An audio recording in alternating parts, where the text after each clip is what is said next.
Magandang hapon sa inyong lahat. So dito muna tayo sa bahay mag-vlog, no? So pakita ko muna sa inyo lahat ng natin dito.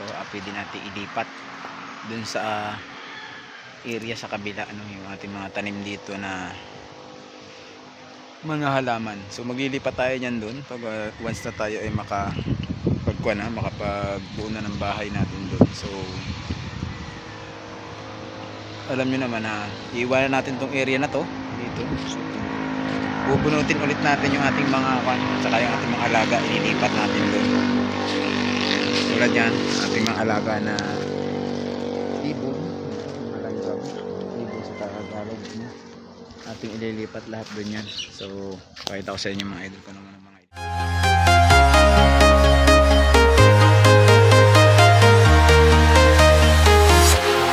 Walking alone, the streets are empty. The only thing I can see is my own silhouette. I'm getting stronger, step by step. The clock is ticking, but there's no time for regrets. I've been flying from town to town, from London to Taiwan. I've been all around the globe, trying to protect your soul. Pinagkakaabalahan dito, ayan, ilipat natin lahat yan. Tapos dito sa ito halaman na to, ayan, lilipat din natin yan. Tapos itong nasa gilid ng ating entrada or daanan, ayan, panlilipat natin iba nito kasi ito mga idol, binili pa namin to sa Davao dati. Tsaka ito huhukayin ulit natin to, yan, ako na yan. Tsaka yung pinya, maglilipat din tayo ng pinya para dun sa ating halaman dun. Ito, yan, lahat yan nililipat natin mga idol. Ito, mga to, papahukay natin to pag naglipat na tayo. So tsaka ito, kay humabol pa man yung mga pinya, nagbunga pa, may ilang nagbunga pa rito pinya. Ito, ayan, nililipat pa natin yan. So pinabunga lang ulit natin sila. Marami pa kasi tayo pwedeng malipat dito. Tulad to, mga halaman na to hanggang doon sa gilid. Tapos iwanan natin to, itong ating bahay, baklasin natin yan kapag tayo ay nakapaglipat na. Okay. Tsaka itong ating mga grafting na kalamansi, papahukay natin to para meron tayong kalamansi. Kalamansi na itong daming bunga nito guys. Yan o, tinanim ko kasi ito dati. Yan o, 3 puno yan. Lilipat din natin para meron tayong kalamansi dun sa ating lilipatang area. Kagandahan kasi nito, may bunga na, daan na may bunga. So lalakihan lang natin yung bangag, yung butas pagkuha. Ito, gabi. Magdadala din tayo nitong gabi. Magtatanim din tayo ron. Ito yung gabi natin kinukuha kapag wala tayong sudan or ulam. Ito yung ating niluluto, ano? Lalahukan natin lagi ng tuyo or bulad. Ito yung butiti house na. So ngayon hindi na namin masyado inapalimpihan karon dahil ay aalis na nga tayo. Hindi kagaya dati na pag ganito masukal is ating pinapatabas agad. Karon hindi kagaya sa una. So talagang kasi by December na lang tayo dito, makapaglipat na tayo sa kabila. So inuuna lang natin yung mga dapat unahin. So tulad rito, baha, kalaban din naman natin dito, baha. Ang laki ng tubig kahapon dito guys, taas din ng tubig kahapon. Nakita ninyo hanggang ngayon may tubig pa rin. Kaya mga solar na yan, paglilipat natin doon yan para lumiwanag naman doon sa kabila. Yung mga solar na yan, na pay solar sa kan. Ayun, talagang ito yung ating ating mga komparito. May mga gamit pa tayo pwedeng mailipat dito sa kabila. Yan, ito yung babuyan natin sa una. Kaya ngayon wala itong alagang baboy.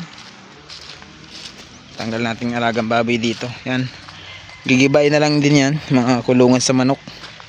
Ito nga, inuutay-utay na nga namin to. Pinapanggatong na namin iba rito.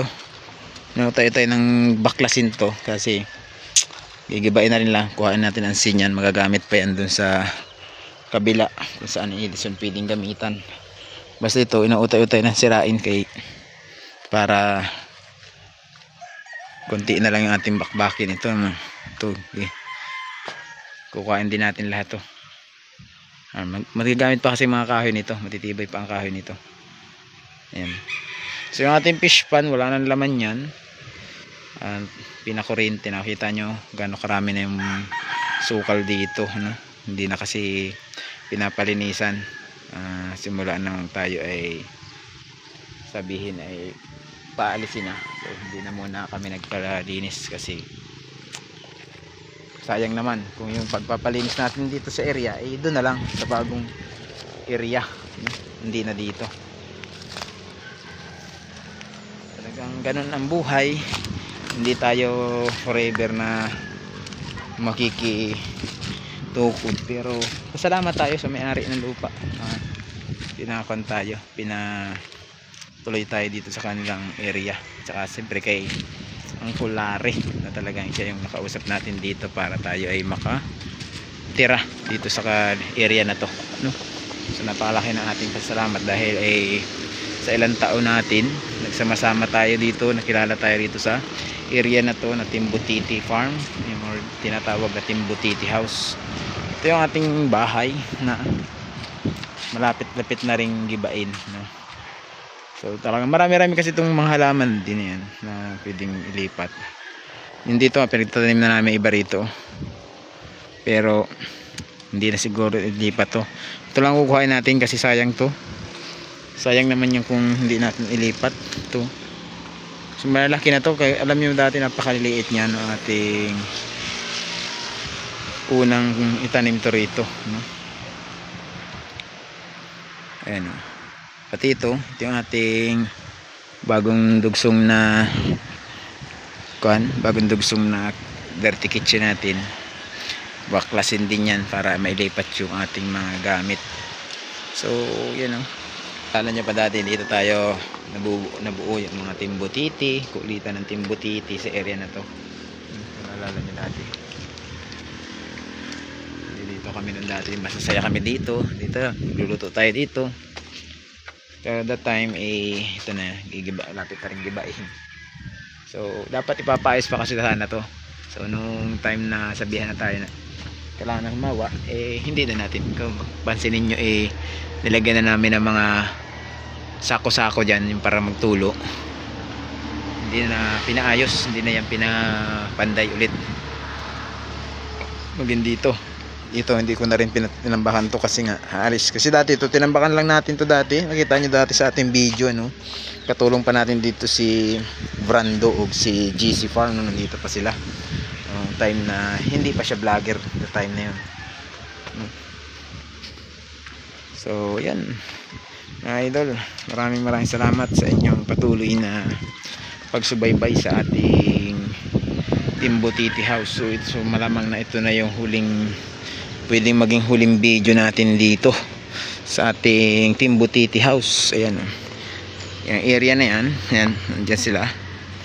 Ito yung ating garden sa una, hindi na rin yan pinalinisan, sukal na rin siya.